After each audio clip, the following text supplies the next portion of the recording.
Welcome to the deep dive. We're here to really cut through the noise and get you the insights on, well, what's actually shaping things. And today, wow, we're diving into a pretty wild story. It spans biotech and crypto markets. We're talking about ETHZilla. You probably still know them as 180 life sciences. Yeah, and the big headline grabber was that stock price, right? Hmm. More than tripling in a single day.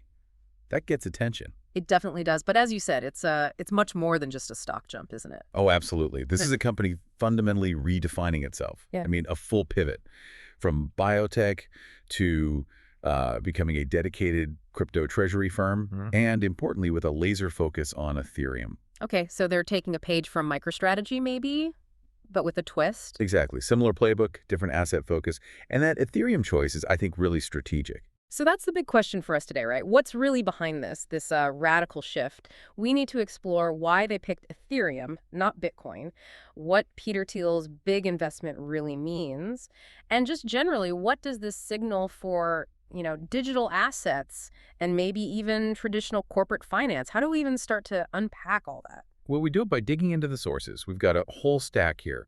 Reports on crypto treasury, analyses of corporate strategies, insights into Thiel's thinking, even some direct interviews with key players. It's about connecting those dots. Okay, good. So maybe let's zoom out first. This ETHZilla move, it's not happening in a vacuum, right? Not at all. There's this broader trend, you could almost call it a mass pivot towards crypto in the corporate world. Maybe quieter sometimes.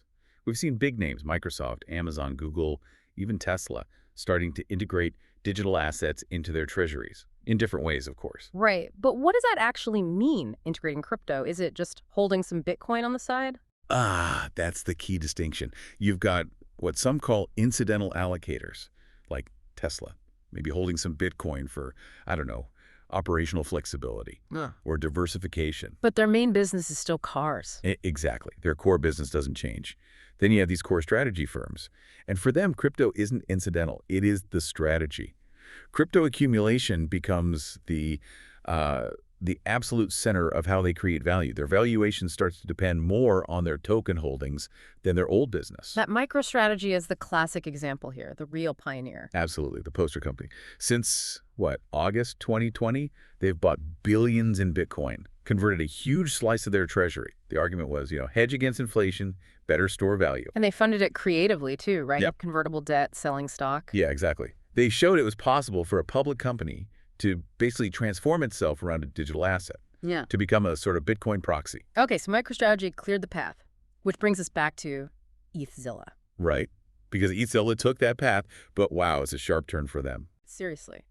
From 180 life sciences, a biotech firm, clinical trials, drug development for things like fibrosis, to, as you said, a full-scale shift. It wasn't just dipping a toe in, it was a full dive. A very deliberate dive, yeah.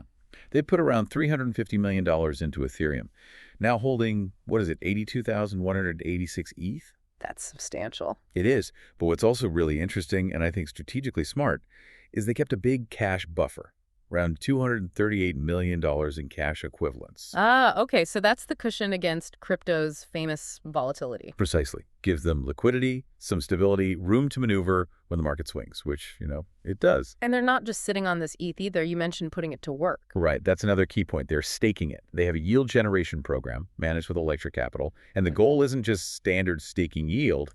They're aiming higher, using proprietary strategies on the Ethereum network. So active management. Trying to generate income from the assets themselves. Exactly. Sophisticated treasury management, but with digital assets. Okay, so that immediately begs the question, why Ethereum? MicroStrategy went Bitcoin, Bitcoin, Bitcoin. Why did ETHZilla choose differently? That's the million-dollar question, or maybe the $350 million question here. Yeah. And the answer seems to be that they see Ethereum as, much more than just a store of value. Because of the smart contracts. Exactly. That ability to run smart contracts is foundational.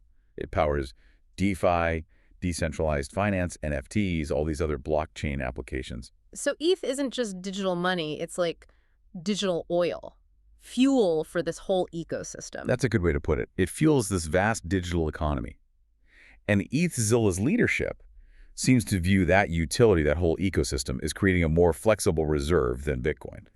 With ETH, you also get staking. Right, earning rewards for helping secure the network. Yeah, often a decent APR, so you get income potential on top of any price appreciation. It feeds into this idea of ETH as a store of value, yes, but with cash flow. Store of value with cash flow. Interesting. And that cash flow could potentially grow as activity increases on Ethereum's main layer and its layer 2 scaling solutions. More activity, more fees, potentially more value captured by ETH holders or stakers. It definitely contrasts with the Michael Saylor view, doesn't it? The famous, there is no second best, pure Bitcoin focus. Oh, completely. That's the Bitcoin maximalist viewpoint. Bitcoin is battle-tested, fixed supply, pure digital gold.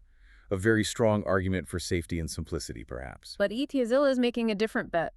They are. They're betting on Ethereum's programmability, the staking yield, the potential for tokenization, seeing that as maybe a stronger long-term bet for active value generation. And, people do point out that historically over the period MicroStrategy was buying Bitcoin, ETH actually often outperformed it. So that fuels the debate too. It's less about better, maybe, and more about different strategies for this digital age. I think that's right. Which asset fits your company's vision? Now we have to talk about the catalyst for that huge stock jump, the Peter Thiel effect. Yeah, that was massive. A tech billionaire, PayPal co-founder. His funds took a 7.5% stake. That's not just money, is it? It's a signal. It's a huge signal. Thiel's backing, it can just trigger extreme positive sentiment. It's like a stamp of approval. People see it as validation. Okay, maybe this ETHZilla pivot isn't crazy. Maybe this is the future of institutional Ethereum holding. He spots trends early, right? He has that reputation. And his commitment here suggests he sees a real structural shift happening, not just a fad. And he's been in crypto for a while. Didn't he fund Vitalik Buterin early on? Yeah, quite famously, a $100,000 grant back in 2014. Some people say that was really one of the key starting points for Ethereum's success. Wow. And more recently, his founders fund took a big stake, 9.1%, in another Ethereum treasury company, Bitmine. So there's definitely a pattern here. It's not a one-off bet. And Thiel's influence, it goes beyond just investments, right? Politics, tech policy. Oh yeah, definitely. He's a major figure there. And some of his former colleagues are now in key government roles related to AI, crypto strategy. So his moves sometimes feel like they carry a broader message about where things might be heading, regulation-wise too, perhaps. Okay, so exciting potential, big names involved. But let's talk risks. This can't be easy. What are the big hurdles for companies doing this? No, it's definitely not easy. High rewards, high risks. The most obvious one is just volatility. Right. Crypto crises are wild. Exactly. Bitcoin drops 45% in days, then jumps back 13%. You need to be prepared for that. That's where ETHZilla's cash buffer comes in again. It's their shock absorber. Makes sense. What else? Regulation must be a headache. A huge one. It's a fluid landscape, to put it mildly. Big questions remain. Are these assets securities? Yeah. If they are, that could trigger all sorts of rules, like under the Investment Company Act of 1940. That's a major worry for these firms. Although you hear talk that maybe the environment is becoming a bit more crypto-friendly, depending on the administration, perhaps? There's some sentiment like that, yes. Reports suggesting, for instance, a Trump administration might be more favorable, but it's still very uncertain globally. Okay, so regulation is tricky. What about just the practicalities? Accounting, reporting? Oh, that's been a nightmare. Imagine manually tracking the fair market value in dollars for every single crypto transaction. Just not scalable. Leads to fear of getting compliance wrong, I bet. Definitely. But things are improving. New tools are helping automate it. And there's a big accounting change coming. FASB's ASU 2023-08. After December 15, 2024, companies will have to report eligible crypto assets at fair value.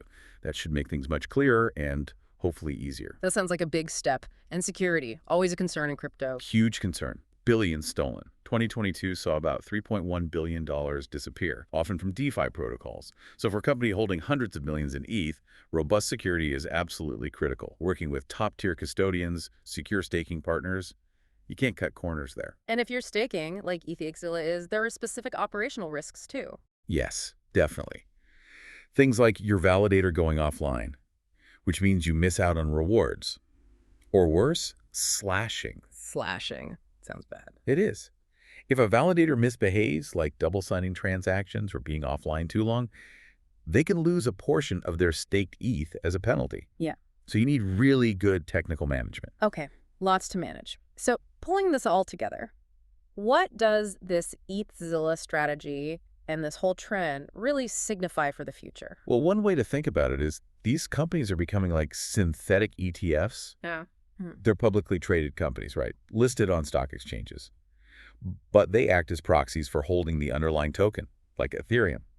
So investors get exposure to the asset's price changes, the NAV growth, Mm. potentially the staking yield too, all within a regulated wrapper they already understand. You buy the stock, you get crypto exposure. Without needing a crypto wallet yourself. Exactly. And then there's the capital market engineering aspect. Okay, what's that? It's how they fund the crypto purchases, raising money through selling stock, convertible notes, PIPE deals, and often these stocks trade at a premium compared to the actual value of the crypto they hold, their net asset value or NAV. So the stock is worth more than the crypto on the books. Sometimes, yeah. Yeah. Which allows them to do something interesting, issue their overvalued stock to buy more undervalued tokens. It creates this kind of structural leverage, boosting their NAV over time. Clever. And the staking part adds another layer. Yeah, that's the Treasury alpha. Yeah. For assets like Ethereum that use proof of stake, that staking yield, say 6-8% APR, that's income. And it's non-dilutive. They're not issuing more stock to get it. The asset itself is generating it. Which they can then reinvest. Right. Reinvest to buy more ETH, compounding their holdings. Or use it to cover operating costs. It turns the balance sheet from just static holdings into something active, income-producing, compounding. So do you think ETHZilla choosing Ethereum specifically could start a bigger trend? More companies choosing ETH over BTC for their treasury? It's possible. If Ethereum's utility keeps growing, if DeFi and NFTs and everything else built on it continues to expand, then maybe other companies will see that store of value with cash flow argument as more appealing. And if more corporates start holding ETH long-term, that could potentially bring more price stability to ETH too. Makes it feel less speculative, more like a core infrastructure asset. It really does feel like we're watching a new kind of corporate finance being born. I think so. Companies like ETHZilla, they're right at the edge, blending traditional public markets with this, super dynamic world of digital assets. It's a fascinating experiment unfolding right now. It really is. But, like you said, it's a balancing act. Huge potential rewards, asset growth, yield, access to this whole new autonomy. But also very real risks. The volatility is intense, the regulations are still being written, the operational stuff is complex, security is paramount. So this whole shift, companies moving into crypto treasuries, especially choosing specific assets like Ethereum, it really makes you think, doesn't it? It does. It raises some fundamental questions for all of us, I think. As the digital economy merges more and more with the global economy, how are our basic ideas about money, about value, about how companies manage their assets, how are those going to keep changing? And maybe the question for you listening is, what does this mean for your understanding of wealth, of investment in the coming years? Because it's not just about the assets these companies are holding. It feels like it's about how they're actively shaping what financial value even means for the future. That's the real deep dive.